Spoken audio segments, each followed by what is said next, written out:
Presiden Joko Widodo menerima Komisi Nasional Anti Kekerasan Terhadap Perempuan atau Komnas Perempuan di Istana Kepresidenan Bogor, Jawa Barat, Senin 27 Februari 2023. Ketua Komnas Perempuan Andi Yentriani dalam keterangannya usai pertemuan menegaskan pihaknya menyampaikan beberapa poin penting untuk mendapatkan perhatian terkait penghapusan kekerasan terhadap perempuan. Menurutnya, dalam diskusi yang singkat tersebut bahwa Presiden Joko Widodo mendorong implementasi Undang-Undang Tindak Pidana Kekerasan Seksual atau Undang-Undang TPKS. Selain itu, menurutnya pihaknya meminta agar ada payung hukum yang lebih baik bagi perempuan pekerja, khususnya perempuan pekerja rumah tangga.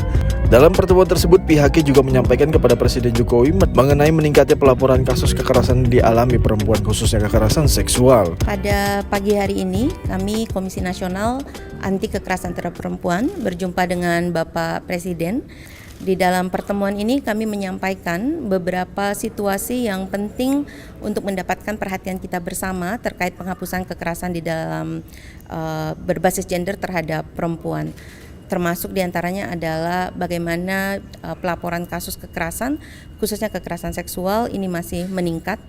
Demikian juga terkait dengan situasi perempuan di dalam situasi konflik dan bencana, perempuan pekerja, serta perempuan yang berada menjadi tahanan berhadapan dengan hukum maupun menghadapi berbagai bentuk penghukuman ataupun perlakuan lain yang kejam dan tidak manusiawi. Komnas Perempuan juga menyampaikan kondisi kelembagaan dari Komnas Perempuan yang perlu dikuatkan untuk kami dapat berlaku secara lebih optimal, memastikan penghapusan kekerasan terhadap perempuan.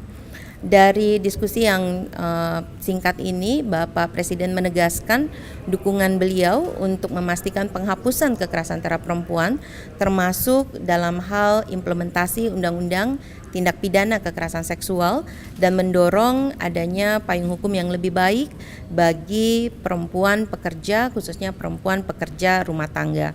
Kami juga membincang untuk melakukan tindak lanjut yang lebih spesifik pada kementerian lembaga yang terkait, termasuk dalam hal misalnya menyikapi mekanisme non-judisial dalam penyelesaian pelanggaran HAM masa lalu dalam berbagai rencana aksi nasional seperti rencana aksi nasional HAM, rencana aksi nasional mengatasi ekstremisme yang mengarah pada terorisme, dan juga terkait dengan kondisi perempuan berhadapan dengan hukum, termasuk misalnya terkait dengan hukuman mati maupun berbagai situasi kebijakan yang diskriminatif di beberapa daerah di Indonesia.